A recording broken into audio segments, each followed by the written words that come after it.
আসসালামু আলাইকুম রহমতুল্লাহি ওবরাকাতু। সকল বন্ধুগণ সবাই কেমন আছেন? আশা করি সবাই খুব ভালো আছেন। আমিও আপনাদের দোয়ায় আলহামদুলিল্লাহ খুব ভালো আছি। তো দুপুর হয়ে গেছে, জোহরের নামাজ পড়ে আসলাম, এসে একটু বসেছিলাম, তারপর খাবার খেতে বসলাম।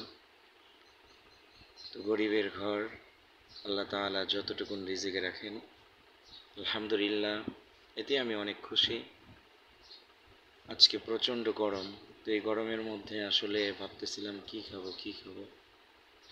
তো আল্লাহ তাআলা যেটুকুন রিজিকে রেখেছেন ততটুকুই সামনে এসে হাজির হয়েছে। আপনাদের সাথে এটুকু শেয়ার করার জন্যই ভিডিওটা বানানো। দেখুন আজকে আমার খাবারের মেনুতে দুপুরবেলায় কি আছে।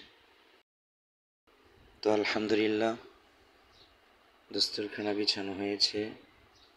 এইখানে দেখুন আমার নিজের হাতে লাগানো গাছের করল্লা দিয়ে, আলু দিয়ে করল্লা ভাজি করা হয়েছে, খুব লোভনীয়। আপনাদের যদি মন চায়, আপনাদের দাওয়াত রইল, আপনারা আসতে পারেন।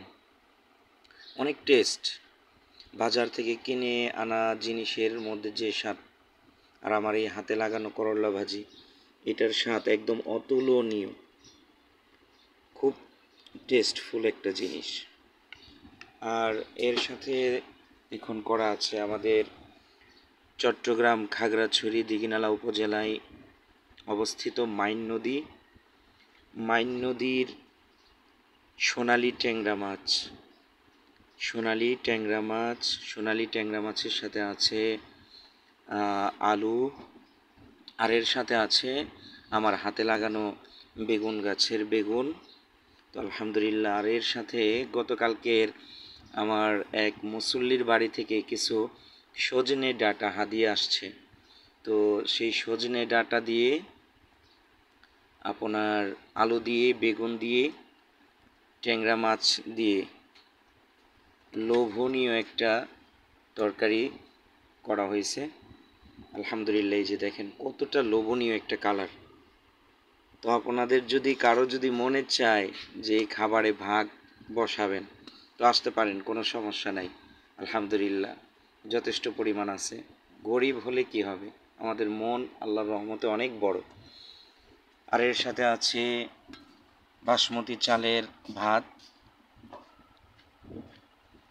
এর পাশাপাশি অল্প একটু লেবু, সাথে অল্প কয়েকটা আমার গাছের কাঁচামরিচগুলো ছোট ছোট, কিন্তু এগুলোর প্রচুর ঝাল। তো আমার ভাতের সাথে আসলে লেবু, কাঁচামরিচ এগুলা না হলেই নয়। আমি প্রত্যেকটা সময়, খাবারের সময় আলহামদুলিল্লাহ এগুলো ব্যবহার করি, আমার খুব ভালো লাগে। তো বন্ধুগণ, এই পর্যন্তই। আমার জন্য সকলেই দোয়া করবেন, আল্লাহ তাআলা যেন আমাকে সুস্থভাবে দ্বীনের খেদমতের সাথে লেগে থাকার তৌফিক দান করেন। এ বলে আমি বিদায় নিতেছি। আসসালামু আলাইকুম রহমতুল্লাহ।